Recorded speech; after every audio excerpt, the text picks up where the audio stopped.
Hi అండి, మీరందరూ ఎలా ఉన్నారు? Welcome back to another blog అండి. మళ్ళీ నేను వచ్చేసాను ఈరోజు మా అమ్మగారి వంటలు తీసుకొని. ఈరోజు మా అమ్మగారి వంటల్లో మీతో నేను ఇక్కడ షేర్ చేస్తున్నాను పల్లి పచ్చి పులుసు అండి. Stay tune to my channel. చూడండి, ఈరోజు మా అమ్మగారు ప్రిపేర్ చేసినట్టు నేను పల్లి పచ్చి పులుసు నేను ఎలా ప్రిపేర్ చేస్తున్నానో. మళ్ళీ పచ్చి పులుసు ప్రిపేర్ చేయడానికి ఆల్రెడీ స్టవ్ పైన ఇక్కడ ప్యాన్ వేడవడానికి పెట్టానండి. ఇప్పుడు నేను దీంట్లో పచ్చిమిరకాయలు వేస్తున్నాను. పచ్చిమిరకాయలు ఏంటంటే మన కారానికి తగ్గట్టు మీరు తక్కువ ఎక్కువ ఇక్కడ చేసుకోవచ్చండి. ఇంకేంటంటే పచ్చిమిరకాయలు ఇక్కడ నేను ఫ్రై చేస్తున్నాను కదా, నూనె వేయకుండానే ఈ పచ్చిమిరకాయలు ఇప్పుడు ఇక్కడ నేను ఫ్రై చేస్తున్నానండి. ఇప్పుడు ఇక్కడ చూసారు కదండి, పచ్చిమిరకాయలో ఆయిల్ వేయకుండానే నూనె వేయకుండానే ఫ్రై చేసేసుకున్నాను ఇక్కడ. ఇంకా ఇక్కడ పల్లీల్ని ఆల్రెడీ నేను ఇక్కడ డ్రై రోస్ట్ చేసుకొని నీట్ చేసుకొని నేను పెట్టుకున్నానండి. ఇప్పుడు ఇక్కడ డ్రై రోస్ట్ చేసుకున్న పల్లీల్ని మనం మిక్సీ పట్టుకుందామండి. ఇప్పుడు నేను ఈ పల్లీల్ని ఇప్పుడు మిక్సీ జార్లో వేసాను. ఇంక ఇక్కడ మీకు ప్లేట్లో చూపెడుతున్నాను. ప్లేట్లో ఇక్కడ చూసారు కదండి, పచ్చిమిరకాయలు, ఉప్పు మన రుచికి తగ్గట్టు తక్కువ ఎక్కువ చేసుకోవచ్చు. జీలకర్ర, వెల్లుల్లిపాయలు అండి. పచ్చిమిరకాయలు ఇందాక ప్యాన్లో నేను ఫ్రై చేసుకున్నాను కదా ఆయిల్ లేకుండా, అదే పచ్చిమిరకాయలండి. ఇప్పుడు ఇక్కడ చూసారు కదండి, మిక్సీలో ఇక్కడ పల్లీలు, పచ్చిమిరకాయలు, వెల్లుల్లిపాయలు, జీలకర్ర, ఉప్పు వేసి ఒకసారి మిక్సీ తిప్పాను. మిక్సీ తిప్పిన తర్వాత ఇప్పుడు నేను దీంట్లో కొద్దిగా బెల్లం ముక్క ఉంటుంది కదండి, కొద్దిగా బెల్లం ముక్కని నేను వేసానండి. బెల్లం ముక్క వేసిన తర్వాత ఇప్పుడు మనం దీంట్లో నీళ్ళకు బదులు ఇక్కడ ఆల్రెడీ చింతపండు ఉంటుంది కదండి, చింతపండుని నానేసుకొని పెట్టుకున్నాను. ఇప్పుడు మనం దీంట్లో చింతపండు వాటర్ వేసి చింతపండు నీళ్ళని కొద్ది కొద్దిగా వేసి మనం దీన్ని ఇప్పుడు మెత్తగా ఇక్కడ మిక్సీ పట్టుకోవాలండి. చూసారు కదా, ఇక్కడ నేను దీన్ని మెత్తగా ఇప్పుడు మిక్సీ పట్టుకున్నాను.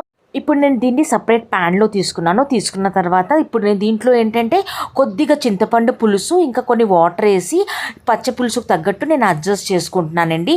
పులుపు ఏంటంటే మన పచ్చి పులుసుకు తగ్గట్టు మీరు ఇక్కడ పులుపుని తక్కువ ఎక్కువ మీరు చేసుకోవచ్చు. ఇప్పుడు చూసారు కదా, వాటర్ వేసాను, ఇంకా చింతపండు పులుసు వేసి దీన్ని మంచిగా ఇప్పుడు నేను ఇక్కడ కొద్దిగా మిక్స్ చేసుకుంటున్నాను. ఇంకా ఇక్కడ ఉల్లిపాయలను కూడా చిన్న చిన్న ముక్కల కిందకి నేను ఆల్రెడీ కట్ చేసుకొని పెట్టుకున్నానండి. ఇప్పుడు ఈ ఉల్లిపాయ ముక్కల్ని కూడా మనం పల్లీల పచ్చి పులుసులో యాడ్ చేసుకుందాం. ఇంకేంటంటే పల్లీల పచ్చి పులుసులో కొద్దిగా ఉల్లిపాయ ముక్కలు కొద్దిగా ఎక్కువగా ఉంటేనే టేస్టీగా ఉంటుందండి. డెఫినెట్లీ మీరు కూడా ఈ పల్లీ పచ్చి పులుసులో కొద్దిగా ఉల్లిపాయ ముక్కలు కొద్దిగా ఎక్కువగానే వేసుకోండి. ఉల్లిపాయ ముక్కలు వేసిన తర్వాత దీన్ని ఇప్పుడు మంచిగా ఒకసారి మిక్స్ చేసేసుకుందామండి. చేసిన తర్వాత ఇప్పుడు మనం దీంట్లో తాలింపు వేద్దాము. ఇప్పుడు ఈ పల్లి పచ్చి పులుసుని తాలింపు వేద్దామండి. దానికోసం ఆల్రెడీ స్టవ్ పైన ఇక్కడ మూకుడు వేడవడానికి పెట్టాను. ఇంకా తాలింపులో ఇక్కడ మీకు చూపెడుతున్నాను జీలకర్ర, ఆవాలు, ఎండుమిరపకాయలు, ఇంకా కరివేపాకు అయింది. నూనె ఇక్కడ మంచిగా వేడైన తర్వాత ఇప్పుడు నేను దీంట్లో తాలింపు వేసాను. ఇప్పుడు తాలింపు కొద్దిగా మంచిగా ద్వారగా దీన్ని మంచిగా ఇప్పుడు పచ్చిమిరపకాయలు కొద్దిగా రంగు మారేంత వరకు, జీలకర్ర కొద్దిగా చిటపటలాడేంత వరకు దీన్ని మంచిగా ఇప్పుడు మనం కొద్దిగా ఫ్రై చేసుకుందామండి. ఇప్పుడు ఇక్కడ చూసారు కదా, తాలింపు ఇక్కడ మంచిగా ఫ్రై అయిపోయిందండి. ఇప్పుడు ఈ తాలింపుని మనము పల్లి పచ్చి పులుసులో మనం వేసుకుందాము. ఇప్పుడు ఈ తాలింపుని మనం ఈ పల్లీల పచ్చి పులుసులో వేసి ఒకసారి మంచిగా దీన్ని కలిపేసుకుందామండి. చూసారు కదా, ఇప్పుడు నేను ఈ పల్లీల పచ్చి పులుసులో తాలింపు వేసాను.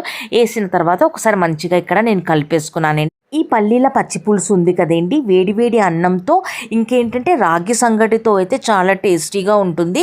డెఫినెట్లీ మీరు కూడా ఒకసారి ఈ పల్లీల పచ్చి పులుసుని రాగి సంగటి కాంబినేషన్తో మీరు ఒక్కసారి తిని చూడండి.